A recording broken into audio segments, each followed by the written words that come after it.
एक और अहम खबर आपको बता दें, आज से उत्तराखंड में आम आदमी पार्टी की तिरंगा यात्रा निकाली जाएगी। दिल्ली के सीएम अरविंद केजरीवाल खुद हरी झंडी इसको दिखाएंगे और आज हल्द्वानी से तिरंगा यात्रा का आगाज होगा, जिसमें खुद मुख्यमंत्री अरविंद केजरीवाल भी शामिल होंगे।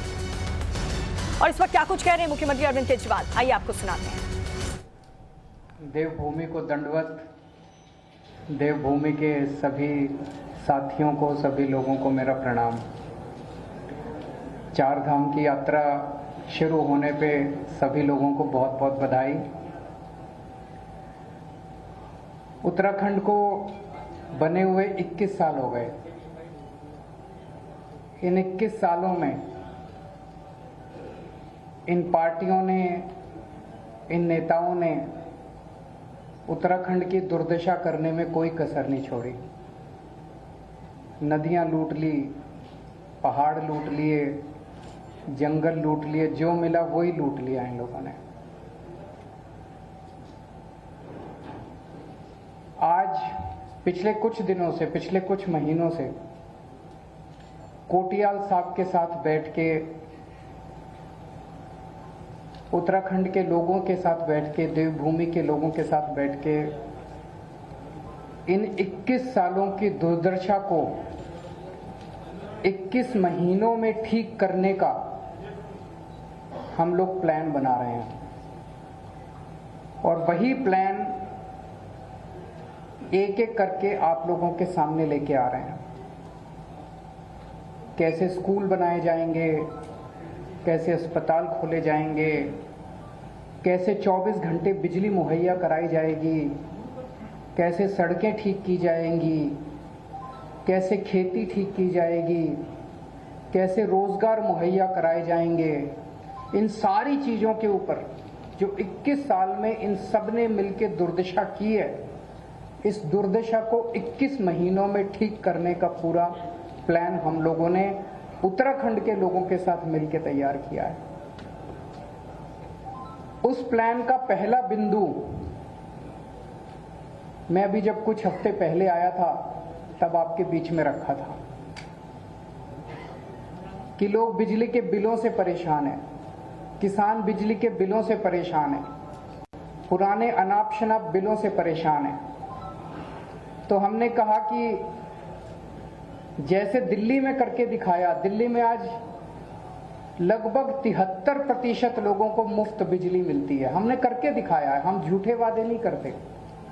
ऐसे ही उत्तराखंड में आम आदमी पार्टी की सरकार बनेगी तो 300 यूनिट बिजली मुफ्त देंगे, पुराने बिजली के बिल माफ करेंगे, किसानों को मुफ्त बिजली देंगे और 24 घंटे, ऐसा नहीं कि भाई इर्रेस्पॉन्सिबल स्टेटमेंट है, कोई कहेगा मुफ्त बिजली देंगे तो बिजली नहीं आएगी। 24 घंटे बिजली आएगी और मुफ्त बिजली आएगी। और मैं कोई नेता नहीं हूं, मेरे को नेतागिरी करनी भी नहीं आती। हमारी ये कमजोरी भी है कि हमारे को राजनीति नहीं करनी आती, इसीलिए 24 घंटे ये लोग हमको गालियां देते रहते हैं। लेकिन मैं जो कहता हूं वो करता हूं, और कहने के पहले पूरा होमवर्क करके आता हूं। तो हमने कहा मुफ्त बिजली देंगे तो देंगे, 24 घंटे बिजली देंगे तो देंगे। दिल्ली में करके दिखाया है। आज देवभूमि के युवाओं का दर्द, आज देवभूमि के युवाओं की जो तकलीफ है उसके बारे में बातचीत करने के लिए आया हूं। जैसा भी कोटियाल साहब कह रहे थे, उत्तराखंड के युवा में खूब एनर्जी है।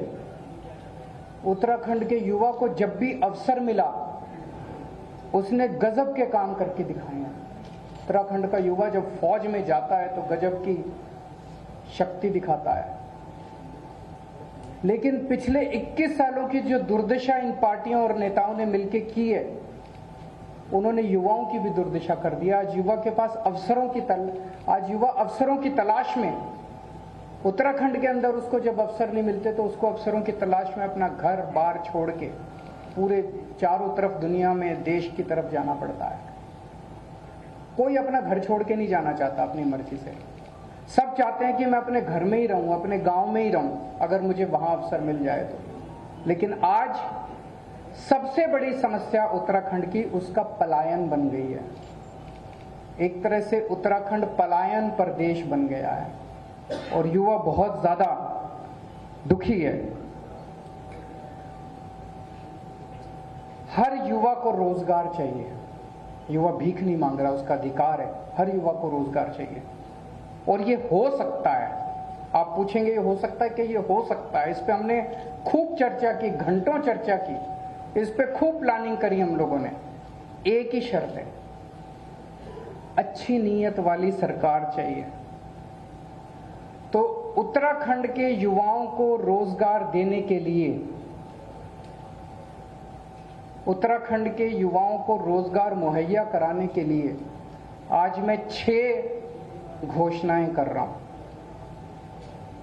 आम आदमी पार्टी की सरकार बनेगी तो उत्तराखंड के हर बेरोजगार युवा के लिए रोजगार मुहैया कराया जाएगा। ये पहली घोषणा है। दूसरी घोषणा, जब तक उस बेरोजगार युवा को रोजगार नहीं मिल जाता, हर परिवार से एक युवा को 5,000 रुपये महीना दिया जाएगा, जब तक उसके लिए रोजगार मुहैया नहीं करा दिया जाता। इसको आप बेरोजगारी भत्ता कह लीजिए, जो मर्जी कह लीजिए। तीसरा, सरकार में और प्राइवेट में 80% नौकरियां उत्तराखंड के बच्चों के लिए रिजर्व की जाएंगी। चौथा, सरकार बनने के 6 महीने के अंदर 1 लाख सरकारी नौकरियां तैयार की जाएंगी। आप पूछेंगे कैसे होंगी? लगभग 50 से 60 हजार तो वैकेंसी हैं सरकार में अभी। और उसके बाद जैसे मैंने बताया, और आने वाले दिनों में मैं और कई बार आऊंगा, हम इतने स्कूल, अस्पताल, सड़कें, मोहल्ला क्लिनिक, हमने इतने सारे प्लान बना रखे हैं जो एक एक करके आपके साथ शेयर करेंगे। इन सबको मिला के इतनी नौकरियां पैदा होंगी, नई नौकरियां क्रिएट की जाएंगी सरकार के अंदर। तो लगभग 6 महीने के अंदर 1 लाख नौकरियां तैयार की जाएंगी सरकार में। दिल्ली में अभी हमने एक एक्सपेरिमेंट किया था जो बेहद सक्सेसफुल रहा। हमने एक जॉब पोर्टल बनाया। हमने कहा भाई जो नौकरी देने वाले हैं वो इस पे अपनी सारी नौकरियां कर दो, और जो नौकरी लेने वाले हैं वो भी कर दो। कोरोना के वक्त में बहुत सारे लोग बेरोजगार हो गए थे। आपको जान के ताज्जुब होगा, 10 लाख नौकरियां इस जॉब पोर्टल पे आई थी। 10 लाख। और फिलहाल रुकेंगे एक छोटे